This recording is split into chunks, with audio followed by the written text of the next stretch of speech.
Hey, what's going on out there? I'm Bud Burke, and in today's lesson, we're going to do exercise 5 for scale pattern 4. So, scale pattern number 4 is just moving up and down our scales in groups of 3 notes. In this exercise, we're just going to do it on one string and do it a couple different ways as far as picking all the notes. Do another way with some hammer-ons and pull-offs, and then another way with some hammer-ons and slides, or pull-offs and slides. Here is what it'll sound like when you just pick all the notes.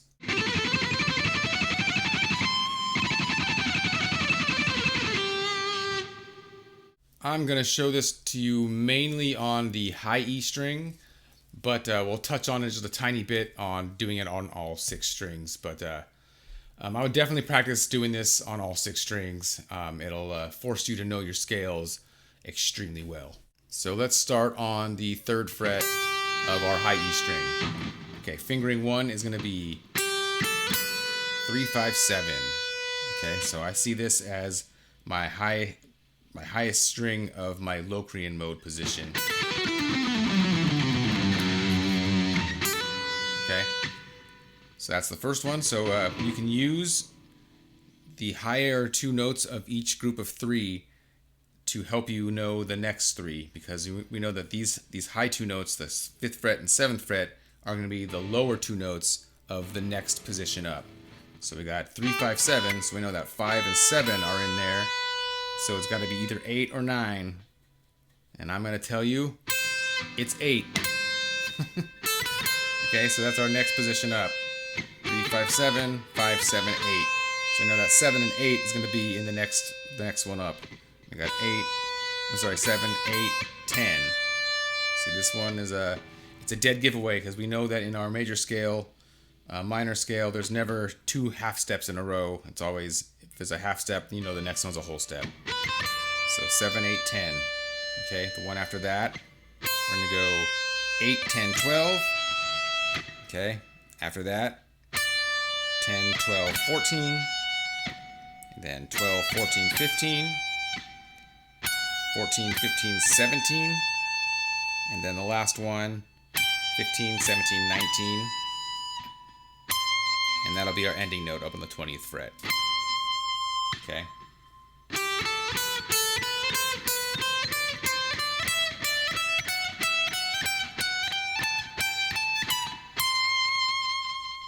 Okay, so you can kind of hear that in triplets, it's like 1 triplet, 2 triplet, 3 triplet, 4 triplet, 1 triplet, 2 triplet, 3 triplet, 4 triplet, 1, 2, 3, 4, and then we can make our way back down, okay?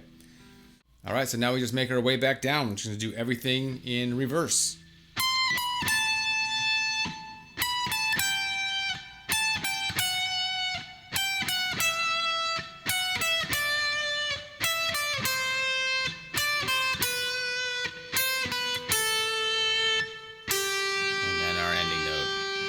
So it's got the same kind of thing going on. 1 triplet, 2 triplet, 3 triplet, 4 triplet, 1 triplet, 2 triplet, 3 triplet, 4 triplet, and okay. So I guess one little note about this one, when we finally end up here, what we're doing is this is an octave of our second fingering down here. And the second fingering is also the highest string of our major scale fingering position.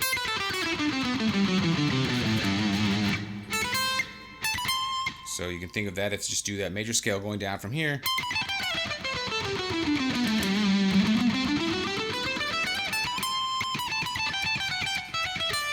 Okay, so now you can associate some extra stuff with doing this exercise. Okay, so that is version 1 of doing this, and that's just picking all the notes. Version 2 is, let's do some hammer-ons and pull-offs. So there's not much to say about it. Just instead of picking all 3 of these notes, let's just do hammer-ons on the way up.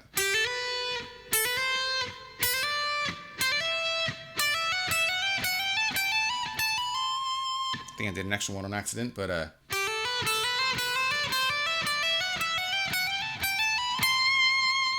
and then let's do pull-offs on the way back down.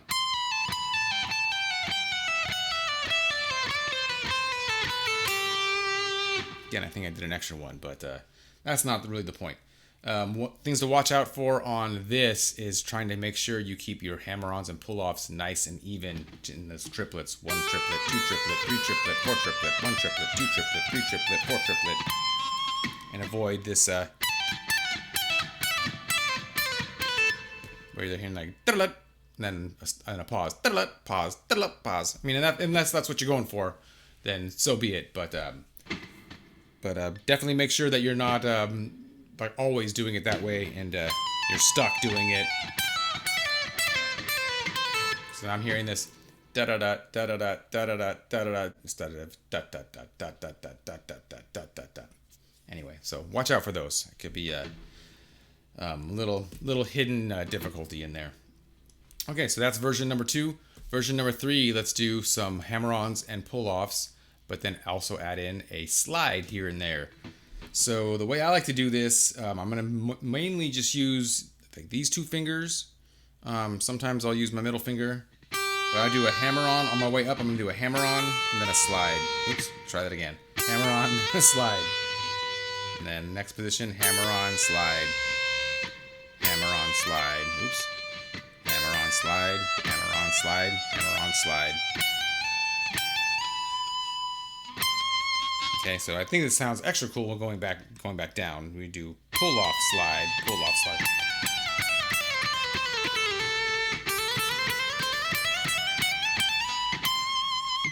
Going up, I find a slightly bit more difficult than going back down. Sounds really cool though. All right, and there is your third version. So one extra idea is to take what we just learned, but then use variations of it. So you can think of we were doing each fingering, we were ascending each fingering, and then we'd ascend up the neck. But what if we try descending each fingering, but still ascending up the neck?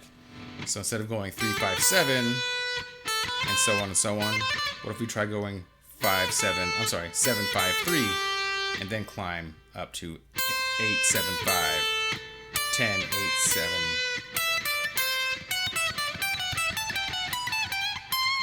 Okay, so we're still doing the same pattern, but we're just mixing it up a little bit.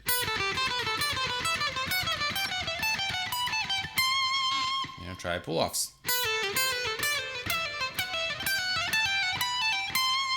And then making our way back down. So this time we'll ascend in each fingering, but descend down the neck. Oops.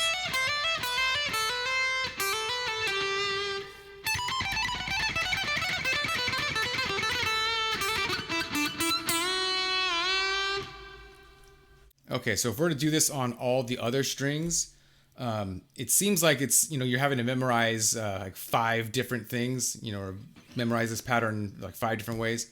And I mean, to an extent you are, but if you look at it this way, it could possibly help you to do it a lot easier, to learn it a lot easier, and then just visualize it if you're improvising or something, to be able to visualize it a lot easier. Okay, so think of it this way. You have to learn this initial way to do it on the high E string. Memorize that really well, okay? And now we're going to start numbering each fingering. Okay, so let's take the first fingering, and we'll call that fingering 1. Okay, we'll take the second one, call that fingering 2. Fingering 3. Fingering 4. Fingering 5. Fingering 6. Fingering 7, and then we're at fingering 1 again. Okay? So now let's move up to the B string. So I know that this one here, this is starting on fingering number 5. Okay, so fingering 5. So if you just think of doing fingering 5, okay, then fingering 6, then fingering 7. Now we're at fingering 1 up here, starting on the 8th fret. So just let your muscle memory kick in.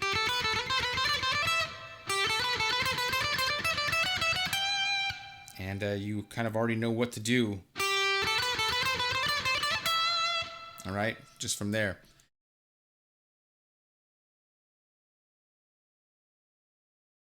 Moving up to the G string. If we're starting this on the 2nd fret, this would be starting on fingering 2. Okay, so we gotta be fingering 1 starting on the open string, fingering 2 on the 2nd fret. So imagine you're just right there, and just keep continuing on what you would normally do.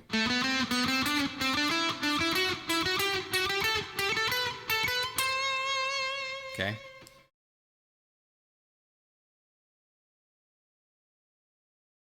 Going up to the D string. This one here is starting on fingering 6. So fingering 6, fingering 7. Now we're at fingering 1. 1, 2, 3, 4, 5, 6 again. Okay.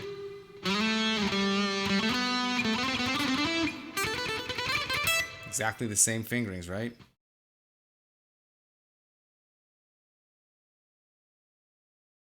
So let's go up to the A string. And the A string would be starting on fingering 3. 3, 4, 5, 6, 7, 1, 2, 3, so on and so on.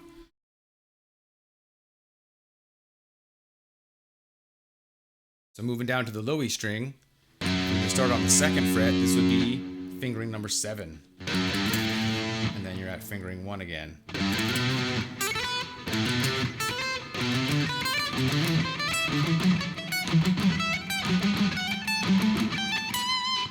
Okay.